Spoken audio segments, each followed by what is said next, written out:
The chains bit into Elena's wrists before she even understood why she had been dragged from her tent.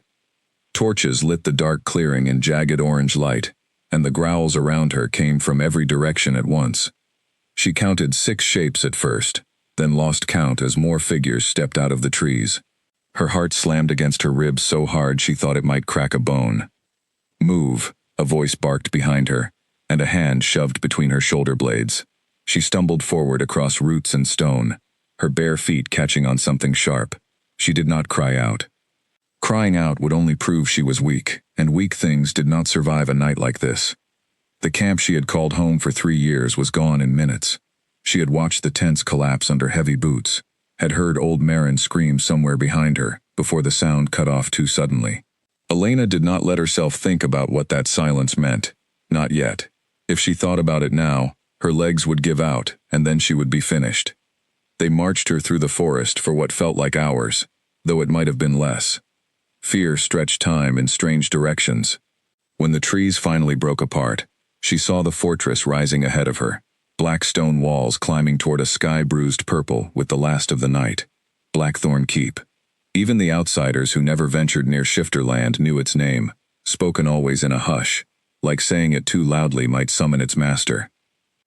Elena had heard stories about the Alpha King since she was a child. Some said he had clawed his way to power over the bodies of his own brothers. Others said he could smell a lie from across a room, and that no one who tried to deceive him ever spoke again. She had always assumed the stories were exaggerated, the kind of thing frightened people invented to explain power they didn't understand. Now, staring up at the iron gates swinging open before her, she was no longer sure. The guards pushed her through a courtyard crowded with silent onlookers. She felt every eye on her, sharp and assessing, the way a butcher might look at a lamb. No one spoke. No one moved to help her. She kept her chin up anyway, because it was the only thing left she had control over. They brought her into a great hall lit by firelight, and there, seated on a throne carved from black wood and antler bone, was the Alpha King. Damien Ashgrove did not look up when she entered.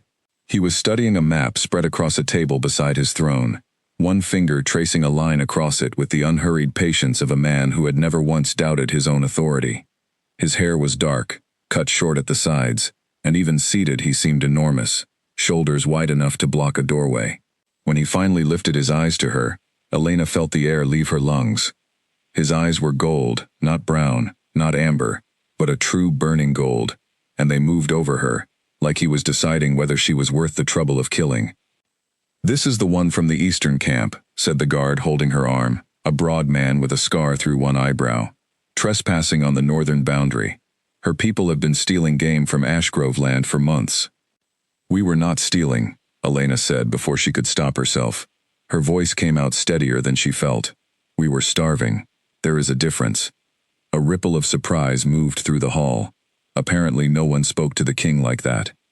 Damien's gaze sharpened, and for a moment she thought she had made a fatal mistake. Then, unexpectedly, the corner of his mouth twitched, not quite a smile, more like the shadow of one. "Bold," he said, "for someone kneeling in chains." "I'm not kneeling," Elena said. "I'm standing. There's a difference in that too." The guard's grip tightened painfully on her arm, but Damien lifted 2 fingers, and the man released her immediately, stepping back as though burned. Elena rubbed at the marks on her skin, refusing to let her hands shake. Damien rose from his throne and descended the steps toward her, unhurried, each footstep echoing off the stone. He was taller up close than she had realized, and when he stopped in front of her, she had to tilt her head back to keep meeting his eyes. She would not look away. Looking away felt like losing. "Do you know what happens to trespassers on my land?" he asked quietly. "I imagine you're about to tell me." Somewhere behind her, a woman gasped. Damien's jaw tightened, and for one terrible second, Elena thought she had pushed too far, that this was the moment the stories became true. But instead, he tilted his head, studying her the way one might study a puzzle with a missing piece. "Where is the rest of your camp?" he asked. Elena's throat closed. She thought of old Marin's scream, of the tents crushed to nothing, of the children she used to help braid grass baskets by the fire. She forced the words out anyway, because falling apart in front of this man was not an option. "I don't know. I was pulled from my tent before I could see anything. Something shifted in his expression, something almost like reluctant sympathy, gone as quickly as it appeared. He turned to the guard with the scarred eyebrow. Casualties? 11, my lord. The rest fled into the hills. 11. Elena's stomach turned to ice. She kept her face still through sheer force of will, refusing to give any of them the satisfaction of watching her break. Damien studied her for a long moment. You didn't ask which 11, he said finally. I didn't think you'd tell me kindly, and I don't want to fall apart in front of an audience. That almost smile returned, sharper this time. Interesting, he murmured, more to himself than to her. He turned and paced a slow circle around her, close enough that she could feel the heat radiating from him, despite the winter chill in the hall. Most people in your position beg. You argue with me instead. Would begging change anything? No, he admitted. But it usually happens anyway. He stopped in front of her again, arms crossed over his chest. Here is your situation. You trespassed on protected land. By law, that offense carries a death sentence. Your camp has caused problems for my hunters for the better part of a year, and my council wants an example made. Elena's pulse roared in her ears, but she kept her voice level. And what do you want? The question seemed to catch him off guard. He blinked once, slowly, as though no one had ever asked him to separate his own wishes from the law he enforced. I want, he said slowly, efficient solutions. Executing you accomplishes nothing except satisfying my council's appetite for blood. It does not feed my people, and it does not stop the next hungry camp from wandering onto my land. So don't execute me. I have a better use for you, he said. You will serve in my court. In exchange, your life is spared, and whatever remains of your camp will be allowed to resettle on the southern border, under my protection, provided they cause no further trouble. Elena stared at him, searching his face for the trick she was certain must be hidden there. Powerful men did not offer mercy without a price attached, not in her experience. What kind of service? Whatever I require of you, he said simply. You'll live in the keep. You'll follow my rules. And you will not question my authority in front of my council again, unless you want to test exactly how far my patience extends. It wasn't really a choice, not with 11 bodies already cooling somewhere in the forest behind her, and the rest of her camp scattered and frightened in the hills, but some stubborn, unbroken part of her needed to make it look like one anyway. Fine, she said. I accept. Damien's gold eyes held hers a moment longer than necessary, something unreadable moving behind them, and then he turned away, already dismissing the guards with a wave of his hand. Take her to the east wing. See that she's fed and given a room. She starts her duties in the morning. As the guards led her out of the hall, Elena glanced back once. Damien had already returned to his throne, to his map, to whatever calculations occupied a king's mind after sparing a stranger's life on a whim. But just before she passed through the doors, she caught him watching her, and something in that gaze made her stomach twist in a way that had nothing to do with fear. The room they gave her was larger than any space she had ever slept in, with a bed piled high with furs, and a window overlooking the dark tree line where her camp used to stand. She sat on the edge of the mattress for a long time without moving, waiting for the shaking to start now that no one was watching. It came eventually, in slow waves, grief and relief tangled together, until she couldn't tell which was which. She thought of old Marin, who had taught her to set snares and read weather in the shape of clouds. She thought of the children, whose names she didn't even know yet, scattered somewhere in the cold hills. And she thought, unwillingly, of Gold Eyes that had looked at her like she was something worth solving, rather than something worth killing. Sleep did not come easily, but when it finally did, it was full of fire and antlers, and a voice that promised destruction in one breath and mercy in the next. Morning arrived with a knock sharp enough to startle her upright.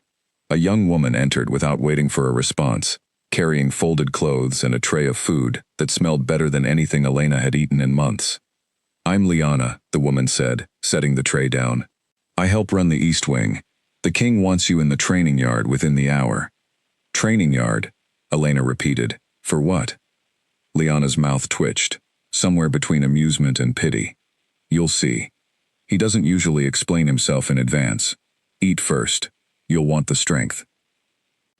Elena ate quickly, her body demanding fuel even as her mind raced through possibilities, none of them comforting. She dressed in the simple clothes provided, sturdy fabric meant for movement rather than beauty, and followed Liana through corridors lined with old banners and the mounted heads of animals that made her stomach turn. The training yard was already crowded when they arrived, warriors sparring in pairs across packed dirt, the clash of wooden practice weapons ringing through the cold morning air. Damien stood at the center of it all, shirtless despite the chill, his skin marked with the pale lines of old scars. He was speaking to a man with sharp features and calculating eyes, who watched Elena's approach like a hawk sighting prey. "That's Corwin," Liana murmured under her breath. "The king's cousin. Careful with him." Elena filed the warning away, just as Damien's attention shifted to her. He crossed the yard in a few long strides, and up close, in daylight, he looked even more imposing than he had in the shadowed hall the night before. "You're late," he said. "I was told an hour. It hasn't been an hour. It's been 58 minutes. His gold eyes glinted with something that might have been humor if he allowed himself such a thing, close enough that I won't punish you for it, this time. How generous. Corwin's laugh was sharp and humorless. She has a mouth on her cousin. I hope you plan to fix that before it gets her killed. I don't recall asking your opinion, Damien said without turning, and Corwin's expression flattened into something Elena couldn't quite read, though she didn't like the way his eyes lingered on her a moment too long, before he stalked off. What exactly am I here to do? Elena asked once Corwin was out of earshot. You're here because I need to know what you're capable of, Damien said. You spoke to me last night like someone unafraid of consequences. I want to see if that courage translates into anything useful, or if it's simply recklessness wearing a braver face. He handed her a wooden staff, its weight unfamiliar in her hands. Defend yourself. Against you? Unless you'd prefer Corwin. She would not, and the memory of his cold stare made the decision easy. Elena gripped the staff and settled into the loose stance her father had taught her years before he disappeared into the war that claimed half their camp. Damien circled her slowly, patient, watching the way she moved before he ever struck. When he finally lunged, it was fast, faster than she expected from someone his size, and she barely got her staff up in time to deflect the blow. The impact rattled up her arms and nearly knocked her off balance, but she recovered, pivoting the way her father had shown her, using her lighter frame to slip past his guard instead of meeting his strength head-on. Better than I expected, Damien said, sounding almost surprised. Don't sound so shocked. I told you, I'm not the kind of person who begs.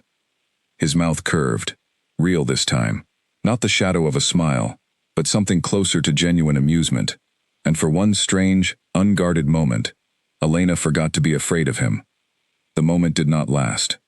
Within seconds he struck again, harder this time, testing her, and she stumbled backward under the force of it, landing hard on the packed dirt.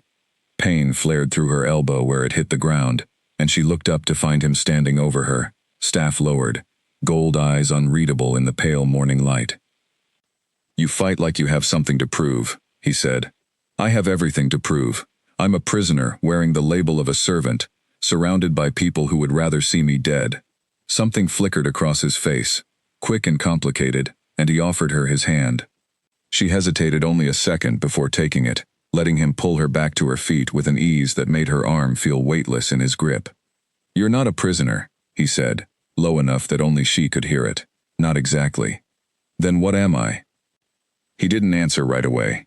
Instead, his gaze moved over her face slowly, taking in details she couldn't guess the meaning of, and when he finally spoke, his voice had dropped into something rougher, something that sent an unexpected shiver down her spine, despite the cold morning air. I don't know yet, he admitted, but I intend to find out. The training continued for another hour, Damien pushing her past what she thought were her limits, correcting her stance with brief, impersonal touches that somehow left her skin buzzing long after his hands moved away. By the time he finally called an end to the session, her muscles ached in places she hadn't known existed, and her mind felt just as exhausted from trying to understand the man giving the orders. That evening, Liana brought her dinner in her room again, along with news that rippled through the keep like wildfire. Several members of the council, Corwin chief among them, were furious that the king had spared a trespasser, instead of executing her as tradition demanded. Whispers followed Elena through the halls whenever she ventured out, some curious, some openly hostile. She was standing at her window that night, watching torchlight flicker along the outer wall, when a knock sounded at her door. She opened it to find Damien himself, no guards, no council members, just him, filling the doorway with the same restless energy she had felt from him in the training yard. "You shouldn't be here," she said, more surprised than alarmed.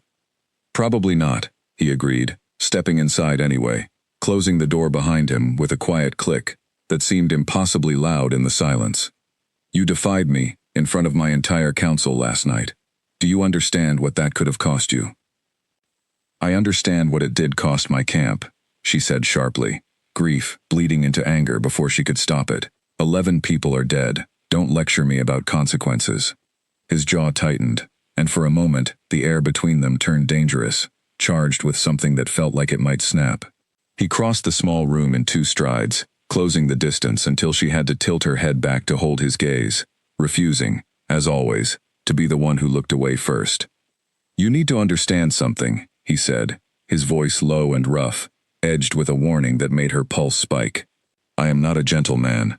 I did not build this kingdom by showing mercy to everyone who crossed me. If you continue to challenge me the way you have, in front of people who are already looking for reasons to see you gone, I will destroy you." The words hung in the air between them, sharp as a blade, and Elena felt something in her chest crack open. Fear and fury tangled together so tightly she couldn't separate them. But she did not step back. She would not give him that. "Then destroy me," she said, chin lifted, voice steady, despite the way her heart pounded against her ribs. "Because I refuse to spend whatever time I have left here, pretending to be something I'm not." For a long moment, neither of them moved. His gold eyes burned into hers, searching for something, she didn't know what, and the silence stretched taut between them until it felt like the entire room might shatter under the weight of it. Then, without warning, he closed the last of the distance and kissed her. It was nothing like she expected from a man who had just threatened to destroy her. His mouth was firm but not cruel, his hand coming up to cradle the side of her face with a gentleness that contradicted every hard line of his body pressed against hers. Elena's mind went blank with shock for a heartbeat before something deeper, something she didn't have a name for yet, took over, and her fingers curled into the front of his shirt instead of pushing him away. When he finally pulled back, both of them breathing unevenly, his gold eyes held an expression she had never seen on him before, something raw and almost afraid, quickly masked behind the same controlled distance he wore like armor. "That," he said quietly, "was a mistake." "Was it?" Elena murmured, still trying to steady her own racing pulse. He didn't answer.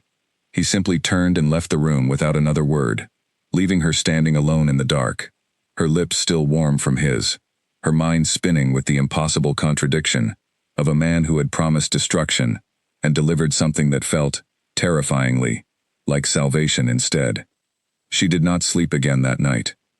Somewhere beyond her window, wolves howled in the distant hills, and Elena lay awake wondering exactly what kind of storm she had just agreed to walk into. The days that followed her first night in the keep blurred together in patterns of training, silence, and stolen glances she refused to examine too closely. Liana became the closest thing to a friend Elena had inside those stone walls, offering small kindnesses that felt enormous against the backdrop of a court that watched her like a stray dog let in from the storm, tolerated but never trusted. On the 3rd morning, word came that a small group from her old camp had been found sheltering in a cave near the southern ridge, cold and hungry, but alive. Elena begged permission to see them, and to her surprise, Damien granted it without argument, though he insisted on sending guards to escort her, a decision she suspected had less to do with her safety and more to do with keeping watch over the people she still called family. The reunion was quiet and full of tears neither side tried to hide. Old Marin was not among them, and Elena finally allowed herself to grieve properly, kneeling in the dirt outside the cave, while a young boy named Tobias clung to her sleeve and asked when they could go home. She did not have an answer that would comfort him, so she simply held him until his shaking stopped. When she returned to the keep that evening, exhausted and hollowed out from grief, she found Damien waiting near the gates, arms crossed, expression unreadable in the fading light. "They're settling into the southern huts," he said, before she could ask. Food, blankets, and protection, as promised. Thank you, she said, surprised by how much she meant it. He studied her for a long moment, something shifting behind his gold eyes. You look like someone who hasn't slept properly in days. I haven't. He didn't offer comfort, not exactly, but he walked beside her, back through the courtyard in silence, matching his pace to hers, and somehow, that quiet presence said more than words could have. At her door he paused, his hand resting briefly against the frame as though he meant to follow her inside, and then thought better of it. Rest, he said simply, and then he was gone, leaving her once again with more questions than answers about the man who had promised destruction, and instead kept offering, in small and stubborn ways, exactly the opposite. The scream tore Elena from sleep before her eyes were even open. She sat upright in the dark, heart hammering, certain for one disoriented second that Nightfall raiders had breached the walls. Then she recognized the sound. It wasn't an attack. It was Damien, somewhere down the hall, his voice raw with a pain she had never heard from him before. She was out of bed and moving before she had time to think better of it, bare feet slapping against cold stone, as she followed the sound past startled guards who seemed unsure whether to stop her. She found his chamber door slightly open, and through the gap she saw him thrashing against tangled blankets, drenched in sweat, fighting something only he could see.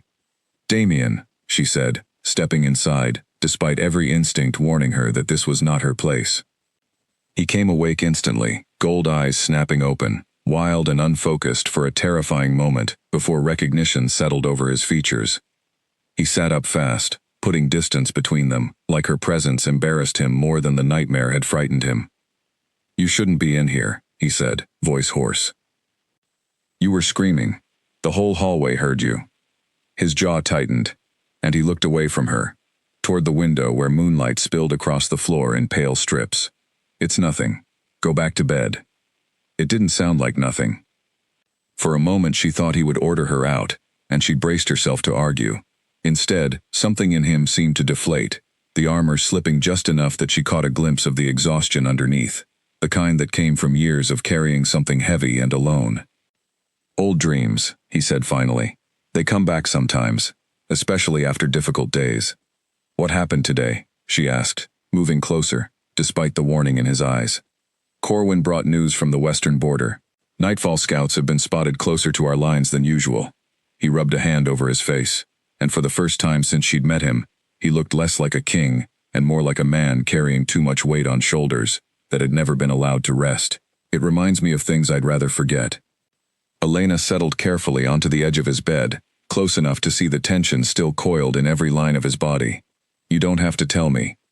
I know, he said, but you already came running when you heard me scream, so I imagine you're not planning to let this go easily. A ghost of a smile crossed her face, despite everything. You're learning.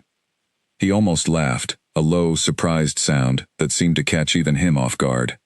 Then his expression sobered, and he stared down at his own hands like they belonged to someone else. Years ago, before I took the throne, someone I trusted led Nightfall scouts straight to our winter camp. I lost people that night, people I was supposed to protect. I was young and arrogant, and I thought loyalty was something you could simply assume from those closest to you. His voice dropped lower. I learned otherwise. Elena thought of Beta Corwin's cold, calculating stare, and filed the information away carefully. Is that why you don't trust easily? I don't trust at all, he said. Trust is how you end up burying people you love. The words landed heavier than he probably intended, and Elena watched something flicker across his face, a flash of vulnerability quickly smothered beneath practiced control. She wanted to reach for him, to offer some comfort, but she wasn't sure yet if that was a door either of them was ready to open. You kissed me 3 nights ago, she said instead, because avoiding the subject felt like its own kind of cowardice, and then you told me it was a mistake. His gold eyes lifted to hers, guarded but not cold. It was. Was it a mistake because of who I am, or because of what happened to you back then? The silence stretched long enough that she thought he wouldn't answer at all. When he finally spoke, his voice was quieter than she had ever heard it. Both, maybe. I don't know how to want something without expecting to lose it. It was the most honest thing he had said to her since the night they met, and something in Elena's chest ached at the admission. at the loneliness buried underneath his crown and his reputation and his carefully built walls. She reached out then, slowly, giving him time to pull away if he wanted to, and rested her hand over his. He didn't pull away. They sat like that for a long time, neither speaking, the moonlight shifting slowly across the floor as the night wore on. Eventually his breathing evened out, the tension in his shoulders easing, and Elena realized with some surprise that he had fallen back asleep sitting upright, his hand still beneath hers. She stayed until dawn began to color the sky, then slipped quietly back to her own room before the household woke and found her there, unwilling to hand Corwin and his allies any more ammunition than they already had. The following days brought a shift in the way Damien treated her, subtle but unmistakable. He sought her out more often, finding reasons to walk beside her through the keep, asking her opinion on matters he clearly didn't need her advice on but seemed to want anyway. Lyanna noticed it too, offering knowing looks that Elena pretended not to see. Not everyone welcomed the change. Corwin's hostility sharpened with each passing day, his comments in council meetings growing pointed whenever Elena's name came up. She overheard him once, speaking in low tones to another council member near the training yard, questioning why a stranger from a starving trespasser camp had somehow earned more of the king's attention than warriors who had served Ashgrove for years. Elena tried not to let it bother her, but the weight of being watched, judged, and quietly resented by half the court began to press on her more than she wanted to admit. She found herself avoiding the Great Hall when she could, spending time instead in the southern huts with what remained of her old camp, where at least the welcome was genuine. It was during one of these visits that young Tobias asked her a question that stuck with her, long after she returned to the keep that night. "Do you like him?" the boy asked, kicking at pebbles outside the hut, where he now lived with 2 other orphaned children from their camp. "The king. Everyone says he's cruel, but you don't look scared of him." Elena considered the question carefully before answering. "I think," she said slowly, "that he's someone who learned a long time ago that being feared is safer than being loved. I don't think that makes him cruel. I think it makes him lonely." Tobias frowned, clearly unsatisfied with an answer that complicated instead of simplified. "That's sad." "It is," Elena agreed, and found, to her own surprise, that she meant it. That night, walking back toward the keep under a sky thick with stars, she nearly collided with Damien himself, apparently on his way to check the southern watch. He looked faintly amused at her startled expression, though the amusement faded quickly when he took in the redness around her eyes from the visit. "Rough day?" he asked. "Rough kind of every day," she admitted. "It's hard to watch children try to rebuild something that isn't supposed to need rebuilding in the first place." He fell into step beside her without being asked, matching her pace toward the keep's gates. "I've arranged for the southern huts to have better supplies before winter fully sets in. Extra blankets, more consistent food deliveries." Elena glanced at him, surprised. "You didn't have to do that." "I know," he said, and something in the simplicity of his answer told her this wasn't about political strategy or maintaining appearances. It was, she realized slowly, about her. They walked the rest of the way in comfortable silence, and when they reached the courtyard, he paused instead of continuing toward his own quarters, looking down at her with an expression she was beginning to recognize, equal parts want and restraint. "I meant what I said," he told her quietly. "About not knowing how to want something without fearing I'll lose it. I know. That doesn't mean I've stopped wanting it." The admission hung between them, fragile and dangerous in equal measure, and Elena found herself stepping closer before she'd fully decided to. "Then maybe," she said, "you don't have to figure it out alone." His gold eyes searched hers for a long moment, and then, slowly, deliberately, he reached up and brushed a strand of hair back from her face, his fingers lingering against her cheek, with a gentleness that still managed to steal the breath from her lungs. He didn't kiss her this time. He simply stood there, close enough that she could feel the warmth radiating off him, letting the moment stretch instead of rushing toward whatever came next. "Good night, Elena," he said finally, stepping back with visible effort. "Good night," she echoed, watching him disappear into the shadows of the keep, and stood there long after he was gone, wondering how a man who had once threatened to destroy her had somehow become the person whose absence she felt most keenly. Autumn slid into the sharper cold of early winter, and with it came a rhythm to Elena's days that almost felt, dangerously, like belonging. She trained in the mornings, visited the southern huts in the afternoons, and in the evenings, more often than not, found Damien waiting somewhere along her path back to the keep, as though their meetings were accidental, rather than the deliberate habit they had clearly become. It was during one of these quiet evenings that Elena first noticed the letter. She had gone looking for Damien in his study, to ask about additional supplies for winter, only to find the room empty, a single sheet of parchment left open on his desk, beside a half-finished cup of tea gone cold. She told herself she shouldn't look. She looked anyway. The letter was old, the ink faded, the parchment soft with handling, as though it had been folded and unfolded countless times over the years. It was signed with a name Elena didn't recognize, a woman's name, and the words themselves spoke of love, in the kind of language that made Elena's chest tighten with something uncomfortably close to jealousy, followed quickly by confusion, because the tone shifted halfway through into something colder, something that read less like affection and more like calculated manipulation. "That's not something you were meant to see." Elena startled, dropping the letter back onto the desk as Damien stepped into the doorway, his expression carefully blank in a way that told her more than words could have. She had never seen him look quite so guarded, not even in their earliest, most hostile encounters. "I'm sorry," she said. "I wasn't trying to pry. I was looking for you to ask about the winter supplies, and I saw it lying there." He crossed the room and gathered the letter carefully, folding it along creases worn soft with age, and tucked it into a drawer he then locked with a small key from around his neck. The care he took with something that had clearly caused him pain told her everything she needed to know about how deep that wound still ran. "Her name was Isolde," he said finally, surprising her with the admission. "She was my intended mate, years ago, before I took the throne. My father arranged the match when we were both young, and for a long time, I believed it was a good arrangement. I believed I loved her." What happened?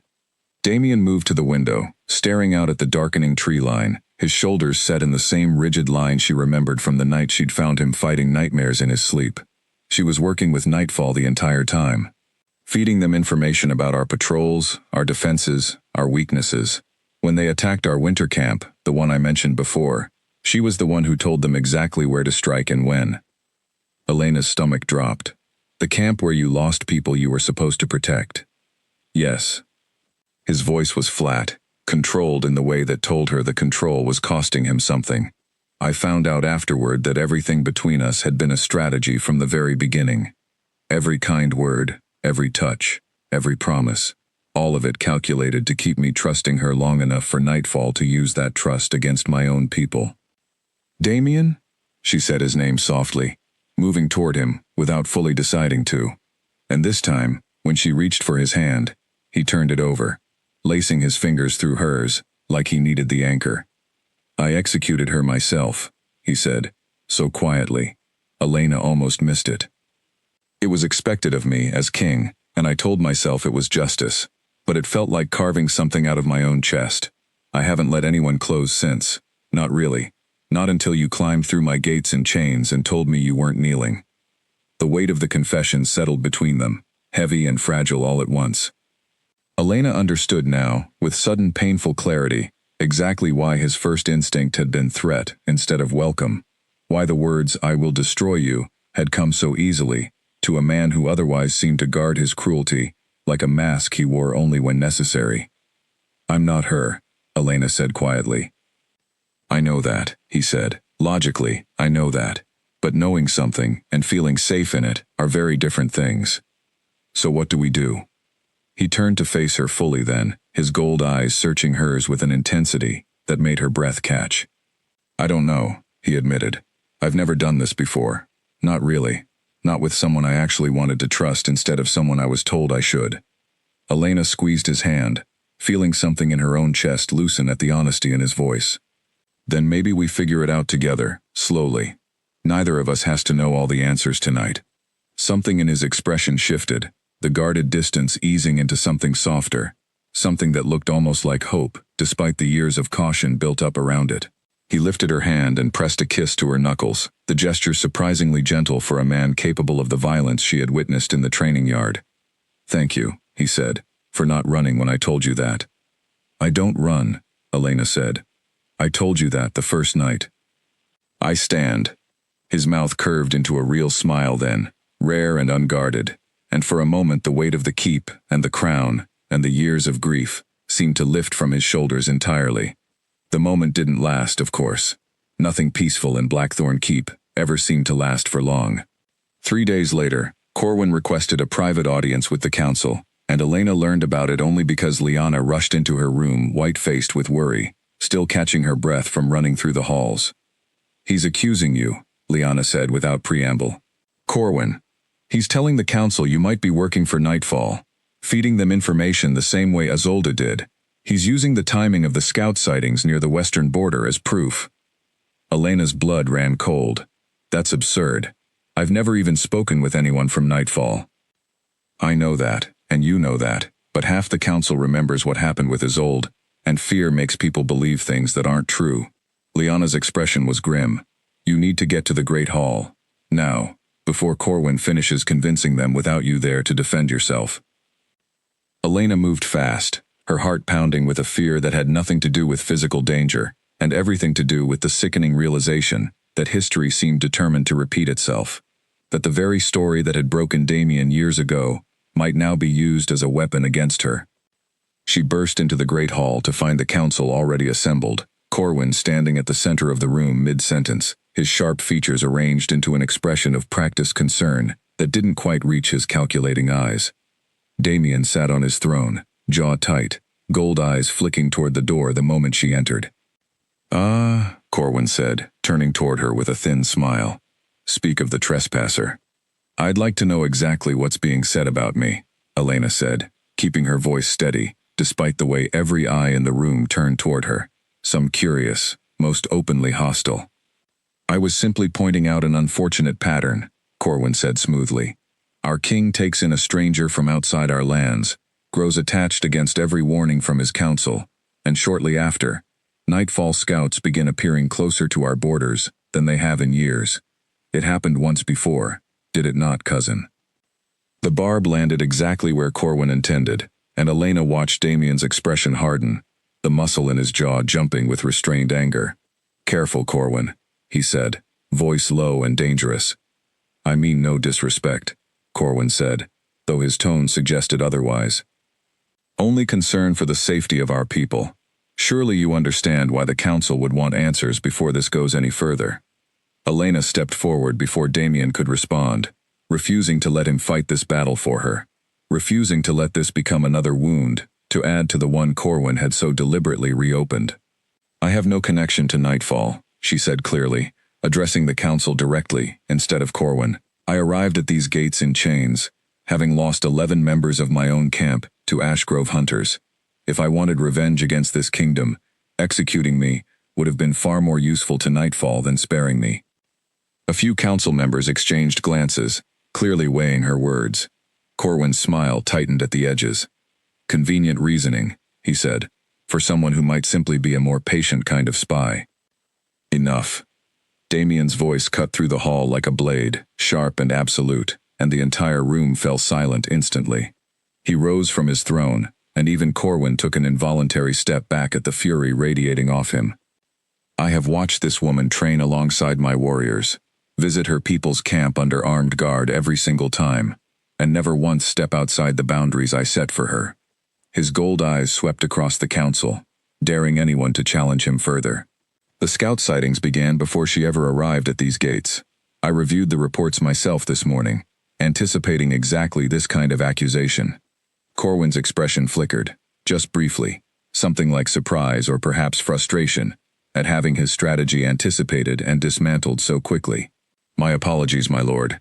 I only meant to raise a necessary concern." "Your concern has been raised and answered," Damien said coldly. "This matter is closed. If I hear it spoken of again without new evidence, I will consider it a personal insult to my judgment, and I do not forgive insults easily."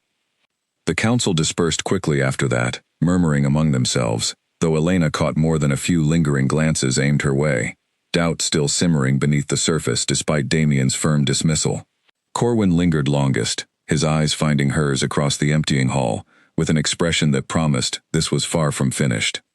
When the hall had cleared, Damien crossed to her, gently gripping her shoulders, as though checking she hadn't been harmed. "Are you all right?" "I'm fine," she said, though her hands were still trembling slightly from the confrontation. "Thank you for defending me." "I meant every word," he said. "But Elena, this won't be the last time Corwin tries something like this. He's wanted more influence over the council for years, and he sees you as a threat to that ambition, now that I've grown to trust you." "Then we'll deal with it," Elena said, echoing the words he'd once used with her about figuring things out together. One challenge at a time. Something in his expression softened at hearing his own philosophy handed back to him, and he pulled her into an embrace that felt less like comfort and more like reassurance for them both, a silent promise that whatever came next, they would face it as allies rather than strangers, bound only by circumstance. That night, as Elena lay awake replaying the confrontation in the Great Hall, she found herself wondering exactly how far Corwin was willing to go to protect his own ambitions, and whether the danger circling Blackthorn Keep had only just begun to show its teeth. Winter arrived in full within the week, blanketing Blackthorn Keep in snow that turned the black stone walls silver at dawn. Elena had grown used to the rhythm of her days by then, but Corwin's accusation had left a residue that lingered no matter how firmly Damien had shut it down in front of the council. She noticed the shift first in small things. Guards who had once nodded politely now watched her with wary suspicion. Servants who had chatted freely with Liana in the kitchens grew quiet whenever Elena entered the room. It was as though Corwin's words, however baseless, had planted a seed of doubt that no amount of denial could fully uproot. "Ignore them," Liana said one evening, catching the way Elena's shoulders tensed as two guards fell silent at her approach. "Corwin has spent years cultivating loyalty among certain members of the household. It will take time to undo what he's spent so long building." "I don't have time," Elena said. "Not if he keeps looking for new ways to turn people against me." Liana hesitated, glancing around the corridor before lowering her voice. "There's something else you should know. My cousin works in the eastern stables. She said Corwin has been meeting with a merchant who travels frequently between our territory and Nightfall lands. Officially, the meetings are about trade agreements. Unofficially, no one seems to know what's actually discussed." Elena's pulse quickened. "Have you told Damien?" "Not yet. I wanted to be certain first. Rumors without proof only make things worse, especially against someone as careful as Corwin." Elena understood the caution, but it did little to settle the unease, coiling tighter in her chest with each passing day. She began paying closer attention after that, watching the patterns of the keep with a wariness she hadn't needed since her days navigating the dangers of camp life outside Ashgrove's protection. It was nearly a week later, during a quiet afternoon in the training yard, that she finally caught something worth reporting.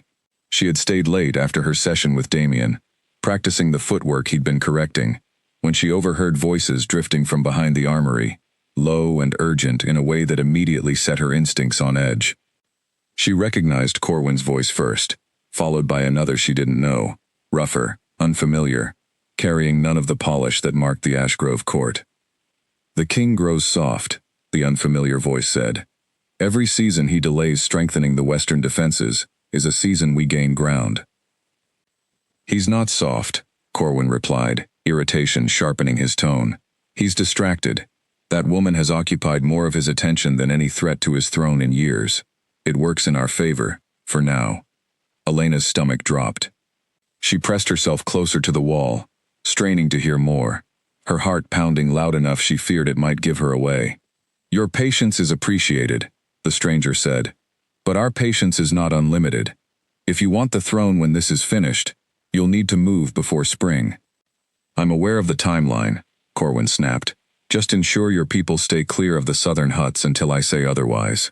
Too much activity there draws unwanted attention, and I have no intention of exposing my involvement before I'm ready." Elena's blood turned to ice.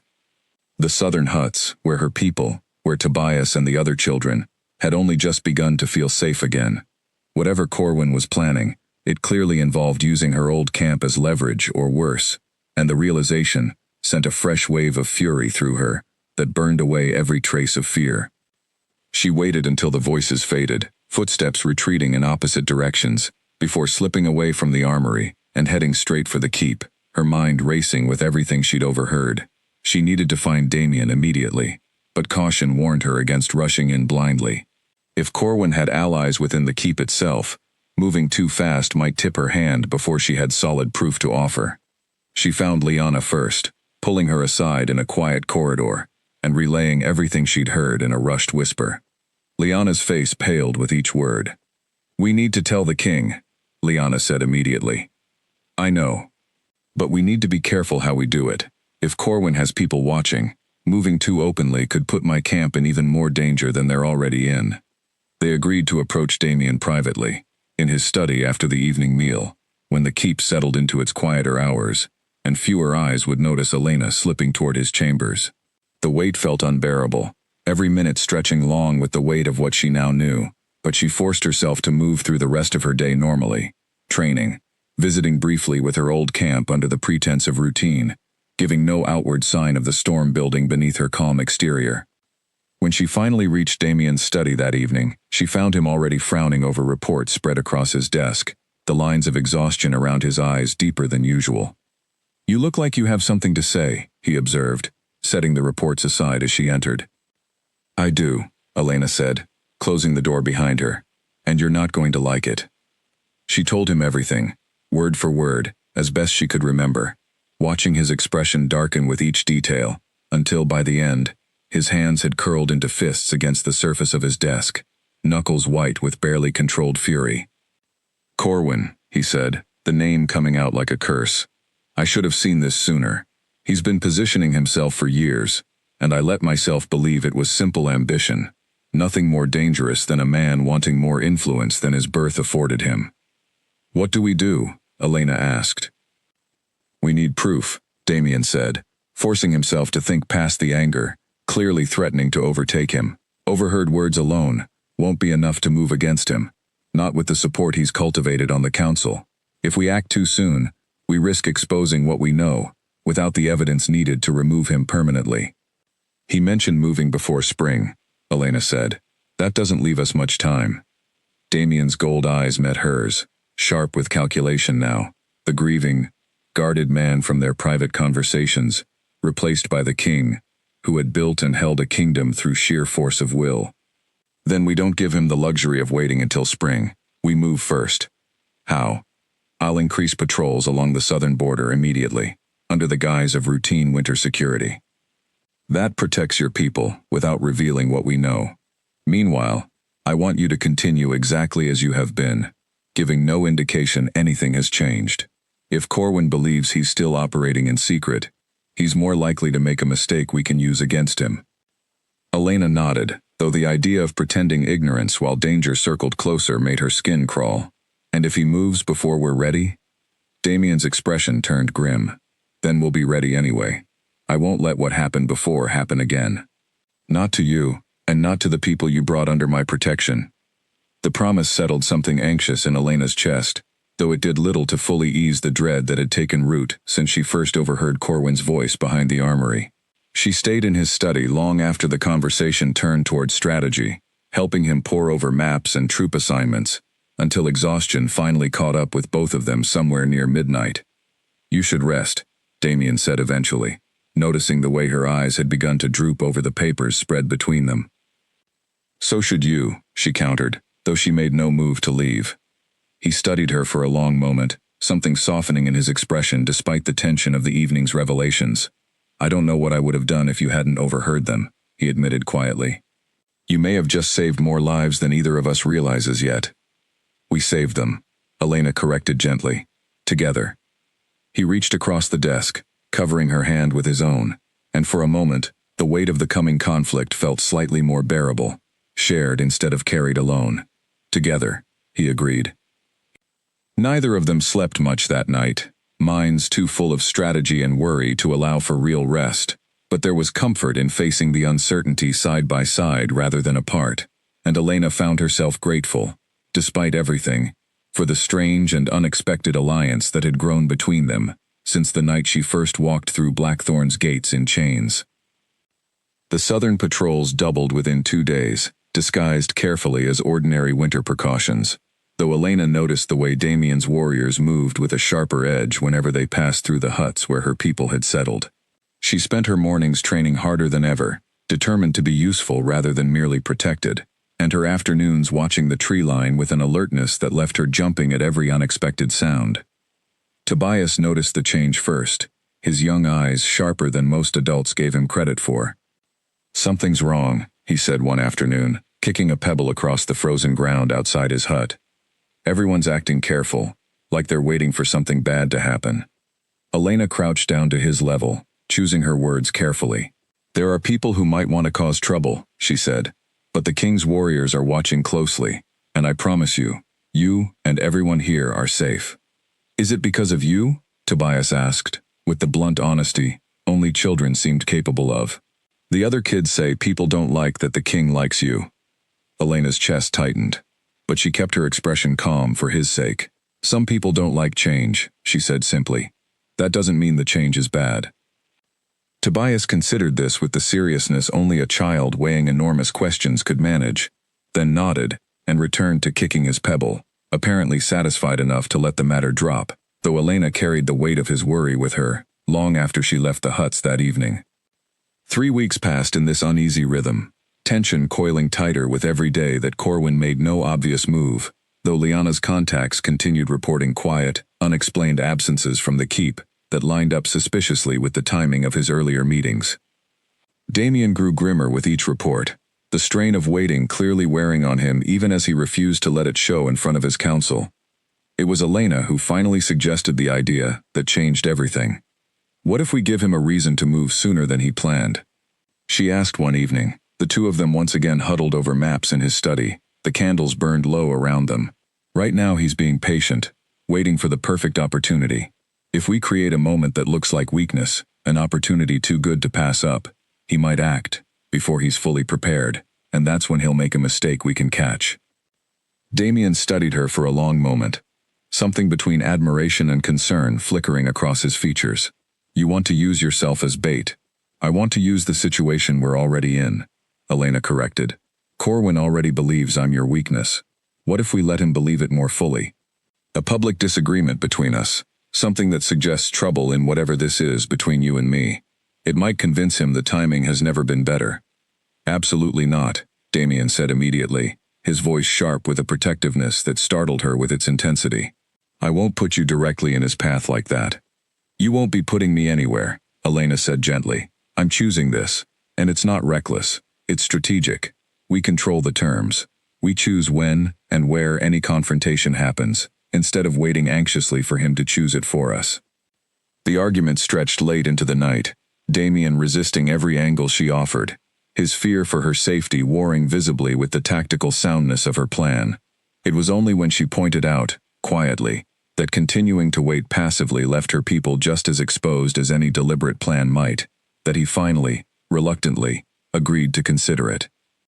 They spent the following days refining the strategy carefully, looping in only Lyanna and a small handful of guards Damien trusted absolutely, wary of tipping their hand to anyone who might carry word back to Corwin before they were ready.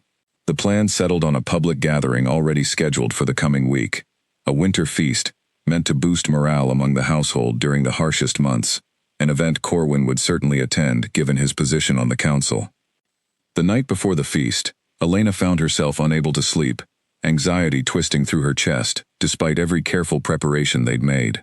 She wandered the quiet halls of the keep, until she found herself outside Damien's chamber door, and before she could second-guess herself, she knocked.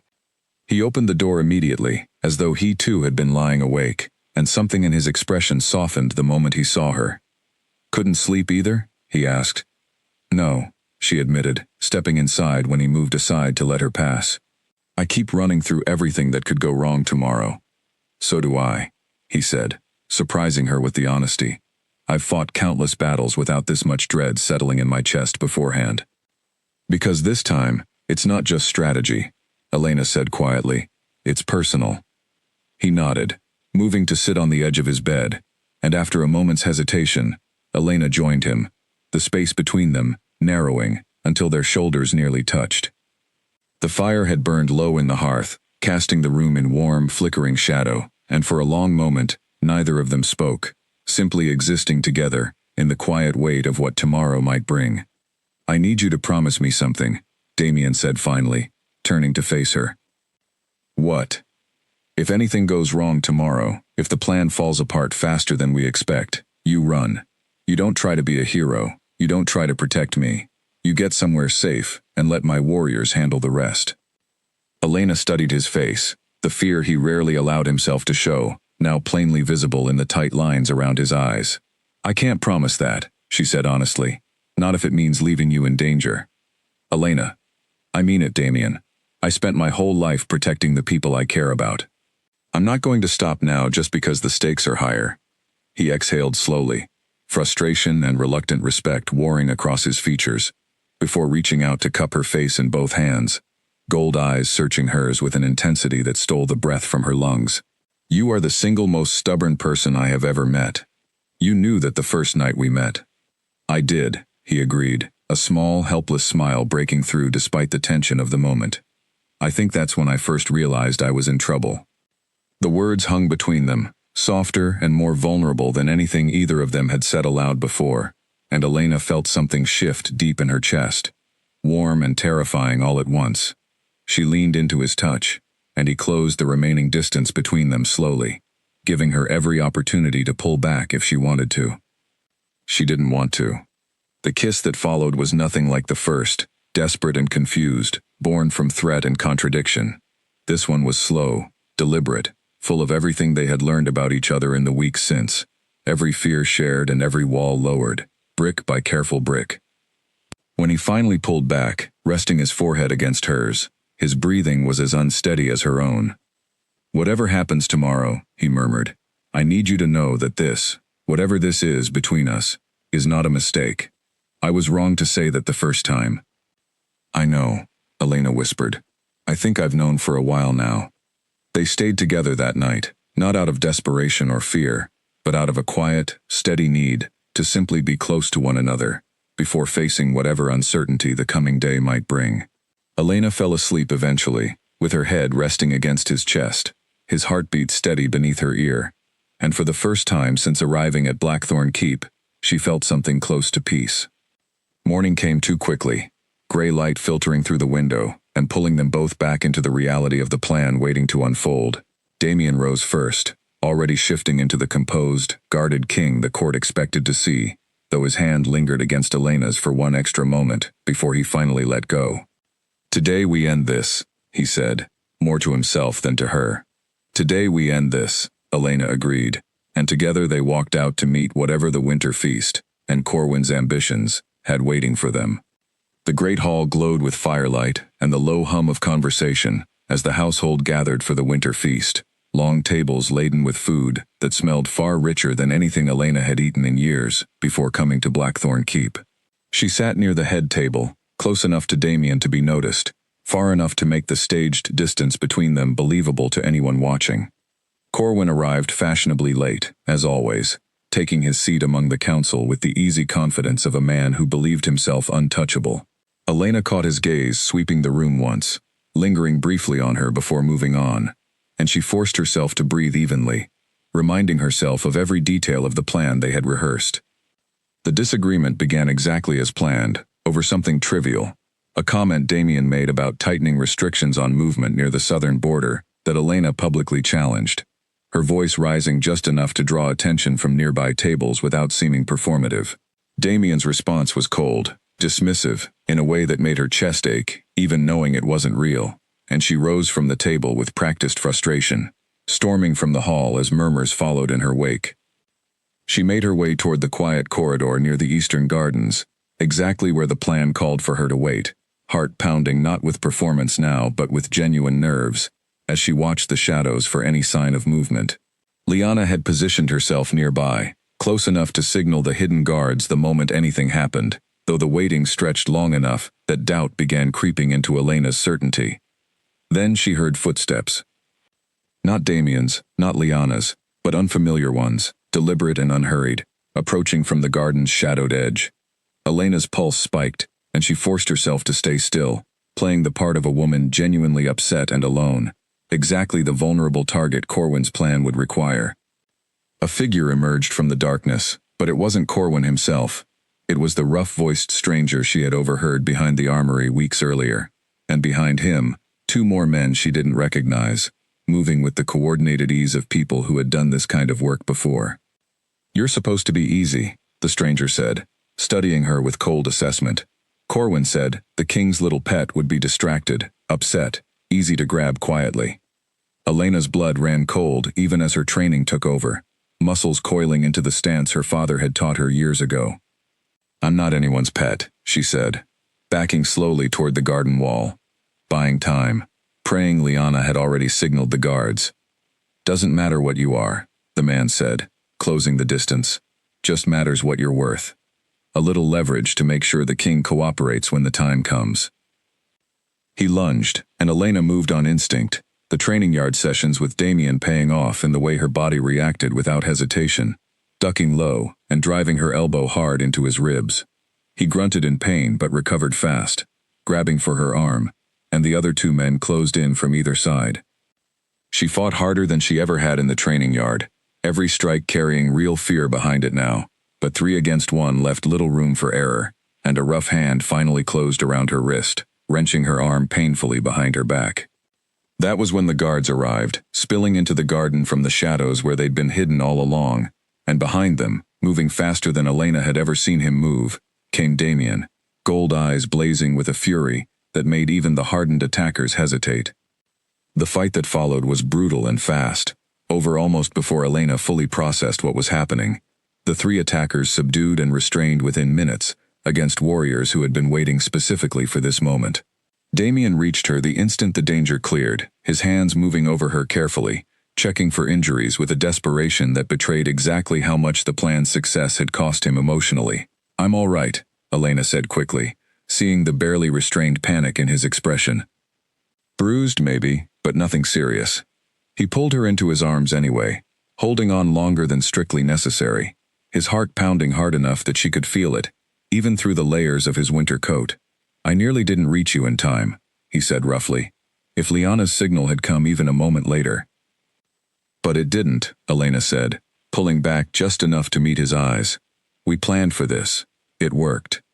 It had worked, though the reality of facing real danger instead of theoretical strategy left Elena's hands trembling in the aftermath, adrenaline draining away, and leaving something closer to shock in its wake. Damien noticed immediately, wrapping his coat around her shoulders despite the cold biting at his own exposed arms, and guided her back toward the keep while his warriors dealt with the captured men. The interrogation that followed, conducted swiftly and without mercy by Damien's most trusted warriors, confirmed everything Elena had overheard weeks earlier, and more besides. The men admitted, under pressure they clearly hadn't anticipated facing, that Corwin had promised them position and payment once he claimed the throne, in exchange for capturing Elena and using her as leverage to force Damien's hand during a carefully planned confrontation still weeks away. But the attempt tonight had been unauthorized, a decision made independently by the men themselves after Corwin's staged argument with Elena convinced them the opportunity was too perfect to pass up. It meant Corwin himself hadn't directly ordered tonight's attack, a technicality that left Damien's jaw tight with frustration, even as it gave them exactly the confirmation they needed of his broader conspiracy. "We have enough now," Damien said later that night, pacing his study, while Elena sat wrapped in blankets near the fire, still processing the night's events. "Testimony, connecting Corwin to men planning to harm you, combined with everything you overheard at the armory. It's enough to bring before the full council." "What happens to him?" Elena asked. Damien's expression turned grim. "Treason against the crown carries severe consequences. My father would have executed him without hesitation. And you?" He was quiet for a long moment, staring into the fire, as though searching for an answer he wasn't entirely certain of yet. "I don't know," he admitted finally. "Part of me wants exactly what my father would have wanted. But another part of me remembers what it felt like to lose someone I trusted to betrayal, and I don't know if adding more blood to that memory will make it hurt any less." Elena rose from her chair, crossing to stand beside him, resting her hand against his arm. "Whatever you decide, it should come from strength, not from the same fear that shaped your response to Isolde. You're not that frightened, grieving young man anymore." He turned to look at her, something raw and grateful moving behind his gold eyes. "No," he agreed quietly. "I'm not. And I think that's largely because of you." They stood together by the fire for a long time after that, the tension of the night slowly easing into something quieter, steadier, a shared resolve to face whatever the coming confrontation with Corwin would bring. Together, exactly as they had promised each other the night before.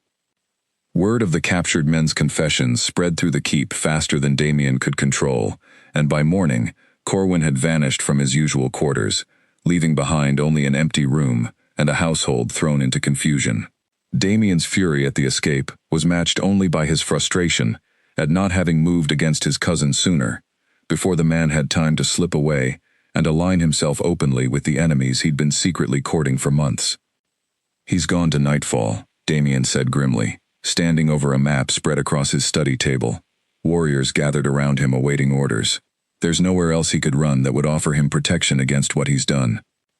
Elena stood at the edge of the room, watching the tension ripple through every warrior present, the promise of coming conflict settling heavy over the keep like the winter frost outside. "What does that mean for us?" "It means he'll come back," Damien said, "not alone, and not quietly. Corwin knows he has nothing left to lose now. He'll push Nightfall toward open conflict, rather than face judgment for treason alone." The days that followed passed in a blur of preparation. Warriors doubling patrols, supplies stockpiled against the possibility of siege, messages sent to allied territories requesting support should the worst come to pass. Elena found herself drawn into the preparations more directly than she expected. Her knowledge of the southern hills, gained from years surviving outside Ashgrove's protection, proving useful in identifying vulnerable approaches Damien's warriors hadn't fully considered. It was nearly 2 weeks later, during a bitter cold night with wind howling against the keep's outer walls, that the horns finally sounded. Elena woke to chaos, the sound of shouting and clashing steel drifting up from the courtyard below her window, torchlight flickering wild against the falling snow. She dressed quickly, grabbing the short blade Damien had insisted she carry since the garden attack, and rushed toward the sound of battle, despite every instinct screaming at her to find somewhere safe to hide instead. The courtyard had become a battlefield, Nightfall warriors pouring through a breach in the outer wall that Corwin, with his intimate knowledge of the keep's defenses, had clearly helped orchestrate. Damien fought at the center of it all, his shifted form massive and terrifying, tearing through enemy ranks with a ferocity that left Elena briefly frozen at the sight of him. The gentle man from quiet evening conversations, transformed into something almost unrecognizable. She didn't have time to process the shock before rough hands seized her from behind, dragging her back from the courtyard's edge before she could even cry out. She fought, instinctively, driving her elbow back the way she had in the garden weeks before, but her attacker was larger, stronger, and this time there were no hidden guards waiting to intervene. "The king's pet," a familiar voice said, and Elena's blood ran cold as Corwin himself stepped into view, his expression cold and satisfied despite the chaos surrounding them. "I did warn you this wouldn't end well for you." "Damien will kill you for this," Elena spat, still struggling against the grip holding her. "Damien," Corwin said, savoring the name with contempt, "will do exactly as I tell him, once he realizes what I'm holding." They dragged her from the keep through a hidden passage Elena hadn't known existed, out into the frozen forest beyond the walls where a small group of Nightfall warriors waited with horses, already prepared for a hasty retreat. Elena fought every step of the way, earning bruises and a split lip for her efforts, but the numbers against her made resistance ultimately useless, and within an hour, she found herself bound and thrown roughly onto a horse, being carried further from Blackthorn Keep with every passing minute. The journey through the frozen wilderness felt endless, cold biting through her clothes despite the adrenaline still coursing through her system, fear and fury tangled together as she watched the distant glow of the keep's torches shrink behind them. She thought of Damien, of the battle still raging behind her, of whether he even knew yet that she had been taken, and forced herself to focus instead on any opportunity for escape that might present itself along the way. None came. Corwin's men were careful, experienced, clearly having planned this contingency well in advance of tonight's attack. By dawn, they arrived at a Nightfall outpost deep in enemy territory, a fortified camp far smaller than Blackthorn Keep, but no less dangerous for its modest size. Elena was thrown into a makeshift cell, little more than a reinforced hut with a locked door, and left alone with nothing but the cold and her own racing thoughts for company. She tested the walls, the door, every possible weakness, finding nothing that offered even a sliver of hope for escape without outside help. Hours passed before Corwin himself finally appeared, settling into a chair someone had brought for him just outside the bars of her makeshift prison, studying her with the same calculating expression she remembered from their earliest encounters in the Great Hall. "You could have simply left this alone," he said conversationally, as though they were discussing something as trivial as the weather. "Damien would have eventually tired of you, moved on to some more suitable match, and none of this would have been necessary."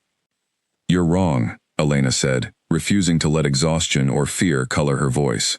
"This was never about me. You wanted the throne long before I arrived. I'm just a convenient excuse." Something flickered across Corwin's expression, quick and irritated, confirming she'd struck closer to truth than he wanted to admit. "Perhaps," he allowed, "but convenient excuses have their uses. Right now, you're the only thing standing between my cousin's stubborn pride and his cooperation. He'll trade quite a lot to see you return safely." "He'll destroy you," Elena said, echoing the words Damien had once whispered to her, in a very different context, back when threat and want had first tangled together into something neither of them expected. Corwin's smile turned thin and humorless. Let him try.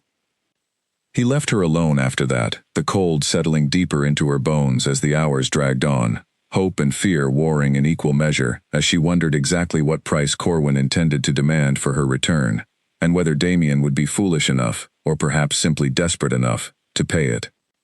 Damien found the breach in the outer wall almost too late, his warriors driving back the last of the Nightfall raiders, just as dawn began to bleed gray light across the courtyard. It was Liana who found him first, her face streaked with soot and fear, delivering news that hit him harder than any blow he'd taken during the entire battle. "Elena's gone," she said, breathless. "I checked her room the moment the fighting started. It was empty, and one of the wounded guards said he saw her being dragged through the old servants' passage near the eastern wall." The world seemed to narrow to a single point of focus in that moment, every ounce of exhaustion from the battle burning away beneath a fury Damien hadn't felt since the night he learned of Isolde's betrayal, except this time, the anger carried none of that old confusion, none of that lingering doubt about who deserved blame. This time, he knew exactly who to hold responsible. "Corwin," he said, the name coming out as barely more than a growl. He gathered his fastest warriors within the hour, tracking the trail left by hooves in the fresh snow, following it deep into the frozen wilderness toward Nightfall territory, with a single-minded determination that left no room for caution or strategy beyond the simple, overwhelming need to reach Elena before Corwin decided her usefulness had expired. The ride felt endless, cold wind cutting through fur and leather alike, but Damien pushed his pace relentlessly, ignoring his warriors' concerns about riding too far into hostile territory with too small a force. He would tear through every Nightfall warrior standing between himself and Elena, if that was what it took. Consequences be damned. They reached the outpost as darkness began falling again, nearly a full day after the attack on Blackthorn Keep, and Damien's scouts confirmed what he already suspected. The camp was smaller than expected, poorly defended, clearly meant as a temporary staging point rather than a permanent stronghold. It gave them an advantage, though not one large enough to guarantee an easy victory against warriors fighting on their own territory. Inside her makeshift cell, Elena had spent the day cataloging every possible weakness in her surroundings, every guard's routine, every moment their attention wavered even slightly. She had nearly given up hope of finding an opportunity when the first sounds of chaos erupted outside, shouts and the clash of steel echoing through the camp with a familiar intensity that made her pulse spike with sudden, desperate hope. Damien had come. The battle outside her cell raged fierce and fast, Ashgrove warriors clearly outmatching their Nightfall counterparts, despite being outnumbered, driven by a fury and precision that spoke of a leader determined to end this quickly. Elena pressed herself against the far wall of her cell, watching shadows move violently across the small window, waiting for any opportunity to make herself useful, rather than simply hoping to be rescued. The door to her cell finally burst open, and for one terrifying moment, she braced herself against another enemy, another threat, before recognizing the massive, shifted form filling the doorway, gold eyes finding hers instantly across the small space. "Damien," she breathed, relief flooding through her so intensely, her knees nearly buckled. He shifted back to human form immediately, crossing the small distance between them in 2 strides, and pulling her into an embrace so tight, it nearly stole the breath from her lungs. "I thought I'd lost you," he said, voice rough, with an emotion he made no effort to hide. "I've never been more afraid in my entire life than I was riding out here, not knowing if I'd reach you in time." "You did," Elena said, clinging to him just as tightly. "You reached me." He pulled back just enough to study her face, checking for injuries with the same desperate thoroughness he'd shown after the garden attack weeks before, his thumb brushing gently over the split in her lip that Corwin's men had left behind. "We need to move," he said finally, though the reluctance in his voice betrayed how badly he wanted to simply hold on to her instead. "The camp isn't fully secured yet." They emerged from the cell into a courtyard still thick with conflict, though the tide had clearly turned decisively in Ashgrove's favor. Damien positioned himself protectively at Elena's side as they moved toward the camp's edge, his warriors clearing a path through the remaining resistance with brutal efficiency. It was near the camp's western boundary that they finally found Corwin, cornered by 2 Ashgrove warriors, his earlier confidence replaced by something closer to desperation as he realized the situation had slipped entirely beyond his control. His eyes found Damien across the chaos, and for a moment something almost like regret flickered across his features before hardening back into defiance. "You should have let this go, cousin," Corwin said, breathing hard, blood staining his sleeve from a wound one of the warriors had already inflicted. "The throne was never truly yours to keep forever. Someone was always going to challenge you eventually." "Perhaps," Damien said, stepping forward, gold eyes cold and steady, despite the fury Elena knew still burned beneath his controlled exterior. "But it didn't have to be you. You were my family, Corwin. Whatever else you've done, that fact remains true, and it's the only reason you're still breathing right now instead of already dead at my feet." Corwin's jaw tightened, pride warring visibly with the reality of his hopeless position. "So, what happens now? You drag me back to Blackthorn in chains, execute me publicly to satisfy whatever justice your council demands?" Damien was quiet for a long moment, and Elena watched him wrestle visibly with the decision, the same internal battle he'd described to her weeks earlier by the study fire, the pull between what his father would have done and what he himself believed justice truly required. "No," he said finally, surprising both Corwin and the warriors standing guard around him. "You're exiled, effective immediately. You will never set foot on Ashgrove land again, under penalty of death should you return. Your title, your position, everything you sought to seize through betrayal, is stripped from you as of this moment." "Exile," Corwin repeated, disbelief coloring his voice. "You'd let me live, after everything I've done?" "I'm not doing it for you," Damien said. "I'm doing it because I refuse to let your betrayal turn me into someone who kills family out of fear, the same way I once let it turn me into someone who couldn't trust anyone at all. I'm done letting the past dictate who I become." He glanced briefly at Elena as he spoke, and she understood immediately that his words carried a meaning far deeper than simple mercy toward a defeated enemy. This was about everything they had built together in the weeks since her arrival, about choosing growth over the same old patterns of fear and control that had shaped him for so long. Corwin was led away under guard, stripped of weapons and title alike, left to make his way into whatever uncertain future awaited a man, exiled from every territory he might have once called home.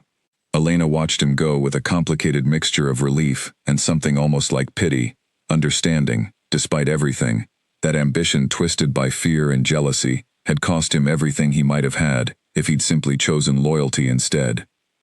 The ride back to Blackthorn Keep felt entirely different from the desperate journey that had brought them to Nightfall's outpost, exhaustion replaced by a quiet, steady relief that settled over the entire company as dawn broke clear and cold over the frozen hills. Elena rode close beside Damien the entire way, and somewhere along that long journey home, he reached over and laced his fingers through hers, holding on as though he intended never to let go again. Blackthorn Keep welcomed them home with a warmth Elena had never expected from those cold stone walls. Warriors and servants alike gathering in the courtyard, as word spread that both the king and the woman he'd nearly lost had returned safely from Nightfall territory.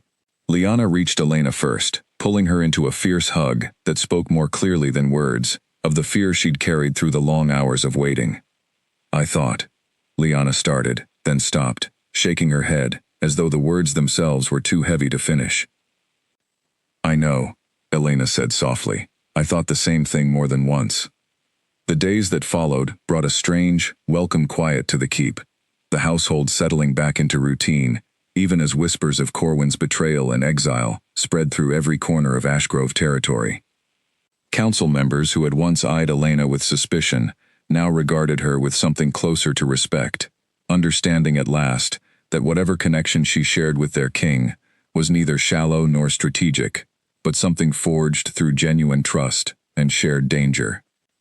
Elena spent her first morning back visiting the southern huts, relief washing through her at finding her old camp entirely unharmed by the chaos of the previous days. Tobias ran to meet her before she'd even fully dismounted, wrapping his arms around her waist with the fierce, uncomplicated affection only children seemed able to offer freely. "We heard you were taken," he said, voice muffled against her coat. Everyone was scared. "I'm here now," Elena said, kneeling down to meet his eyes properly, "and I'm not going anywhere." The promise settled something in her own chest, as much as it seemed to settle Tobias's worry, a realization crystallizing slowly as she looked around at the huts, at the people who had become her family in the months since fleeing through Blackthorn's gates in chains. This place, this strange, difficult, occasionally dangerous keep and everyone within it, had somehow become home. That evening, Damien found her in the eastern garden, the same place where Corwin's men had once nearly succeeded in dragging her away into the darkness. She had expected the location might carry unpleasant memories, but standing there now, watching the last light of sunset paint the snow in shades of gold and rose, she felt only a quiet sense of having survived something and come out stronger on the other side.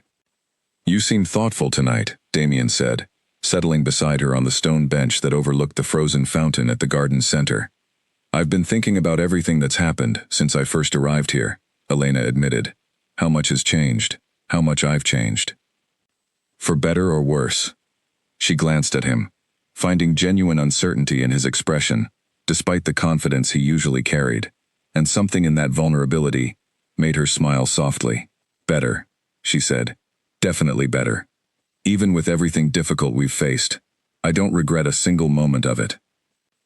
Damien reached for her hand, threading his fingers through hers with the same careful reverence he'd shown during their ride home from Nightfall territory. "I need to tell you something," he said, and the sudden seriousness in his tone made her heart skip with a mixture of anticipation and nerves. "What is it?" "When Corwin took you, when I thought I might lose you the same way I lost everyone else I'd ever cared about, I realized something I should have understood far sooner." He turned to face her fully, gold eyes steady and open, in a way she'd rarely seen from him, even in their most private moments together. "I told you once that I don't know how to want something without expecting to lose it. That fear kept me guarded for years, kept me from letting anyone close enough to truly matter." "I remember," Elena said softly. "I don't feel that fear anymore," he continued. "Not the way I used to. Somewhere between chaining you in that great hall and riding through the wilderness to bring you home, I stopped being afraid of losing you and started being afraid of a life that didn't include you in it." Elena's breath caught, warmth spreading through her chest despite the cold evening air settling around them. "Damien, I'm not saying this well," he admitted, a rare flush of uncertainty coloring his usually composed features. "What I mean is, I love you. I think I have for longer than I've been willing to admit, even to myself, and I don't want to spend whatever comes next pretending otherwise." The words settled over her like warmth after a long winter, and Elena found herself smiling before she even fully processed a response. Joy blooming unexpectedly bright in a heart that had spent months guarding itself just as carefully as his had. "I love you too," she said simply. "I think I have since that first morning in the training yard, when you looked almost surprised that I wasn't afraid of you." He laughed then, a real, unguarded sound that seemed to lighten something in his entire posture, and pulled her close, resting his forehead against hers, the way he had the night before the winter feast, when uncertainty had still hung heavy between them. "I meant what I said, that first night," he murmured, "about destroying you. I was wrong. Completely, utterly wrong. You didn't need destroying. You needed someone who finally saw you clearly. And somehow, impossibly, you ended up being exactly that for me instead. Maybe we saved each other, Elena said quietly. Maybe we did, he agreed, and kissed her then, slow and certain, nothing like the desperate, conflicted kiss that had first passed between them in her small room, on that very first, frightening night. This kiss carried none of that old contradiction, none of that fear dressed up as threat. It carried only the steady, hard-won certainty of two people who had fought through betrayal and danger to find something worth holding on to. They stayed in the garden long after the last light faded from the sky, wrapped together against the winter cold, and Elena thought, with a quiet sense of wonder, that she had traveled an impossible distance from that terrified girl dragged through iron gates in chains, all the way to this moment, held safe in the arms of a man who had once promised destruction, and delivered, instead, something far closer to salvation. Spring arrived slowly across Ashgrove territory, snow melting away to reveal the first stubborn shoots of green pushing through soil that had spent months frozen solid. Blackthorn Keep seemed to soften with the season, its black stone walls catching warmer light, its courtyard filled once again with the ordinary bustle of a household finally settled after months of danger and uncertainty. Elena stood at her window one morning, watching the southern hills where her old camp, now fully integrated into Ashgrove's protection, had begun planting the first crops of the year. Tobias and the other children ran between the huts with the boundless energy of youth unburdened, at least for now, by the weight of everything that had happened to bring them to this safer, steadier place. A knock at her door pulled her from her thoughts, and she found Liana waiting, an unusually excited smile lighting her features. "The king wants you in the great hall," Liana said. "Now, if you can manage it." "Is something wrong?" "Quite the opposite, I think," Liana said, though she refused to elaborate further despite Elena's questioning look, simply ushering her toward the door with an insistence that left little room for delay. The great hall, when Elena arrived, looked nothing like the cold, hostile space she remembered from her first terrified night at Blackthorn Keep. Sunlight streamed through the high windows, and the entire council stood assembled, along with warriors and household staff Elena had come to know, well over the months since her arrival. Damien stood at the center of it all, near his throne, dressed more formally than she'd seen him in weeks, his expression carrying a nervous energy that seemed entirely at odds with the confident king she'd grown to know. Elena asked quietly as she approached, though something in her chest had already begun to suspect an answer.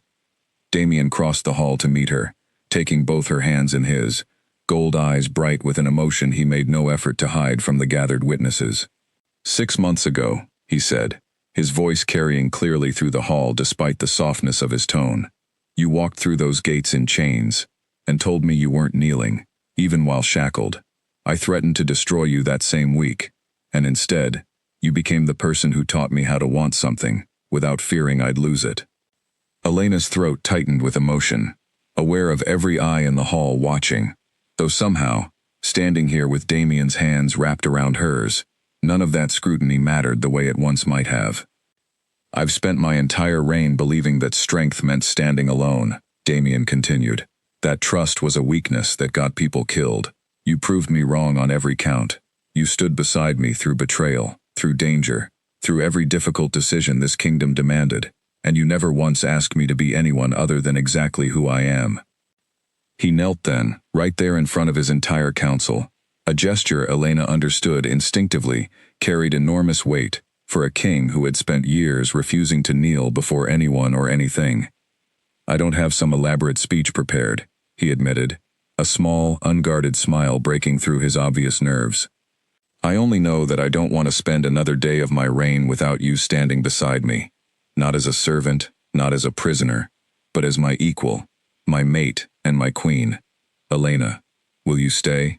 Not because circumstance forced you here, but because you choose it, freely, the same way you've chosen everything else since the night you arrived."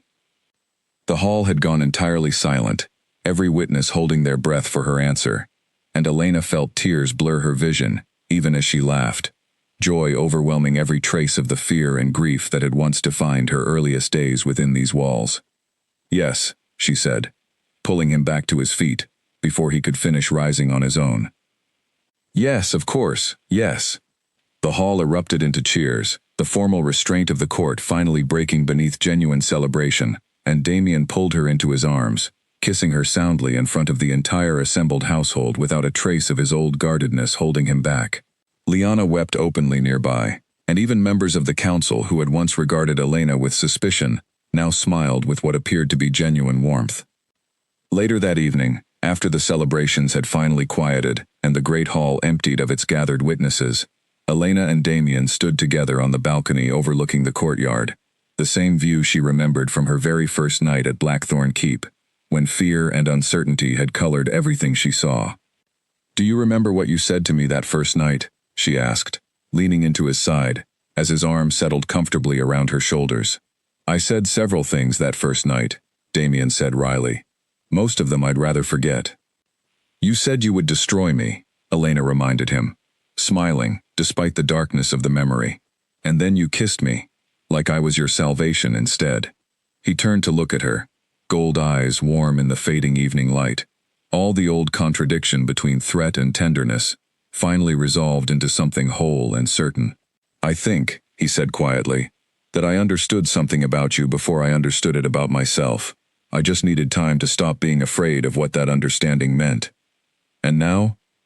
"Now," he said, drawing her closer, "I'm not afraid of anything, as long as you're standing beside me." Below them, the courtyard settled into the quiet peace of evening, torchlight flickering steady against walls that had once seemed cold and forbidding, now simply home. Elena thought of everything the journey had cost, the losses, the danger, the fear that had shadowed even the gentlest moments between them, and found that none of it diminished the joy of standing here now, in this place, with this man, having survived every threat that circumstance and cruelty had thrown their way. The Alpha King had once promised her destruction, in a voice sharp with fear disguised as warning.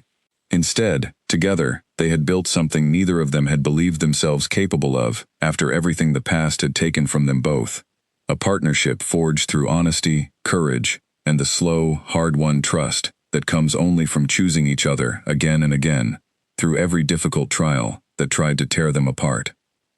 Elena Voss, once a stranger dragged through iron gates in chains, had become Queen of Blackthorn Keep, standing not in her king's shadow, but firmly, unshakably, beside him, exactly where she had always intended to stand from that very first defiant night. And as spring settled fully over Ashgrove territory, bringing warmth and renewal to a kingdom that had weathered its darkest storms, Elena finally understood, with quiet, certain peace, that she had found not just safety within those once forbidding walls, but something far more precious. She had found home.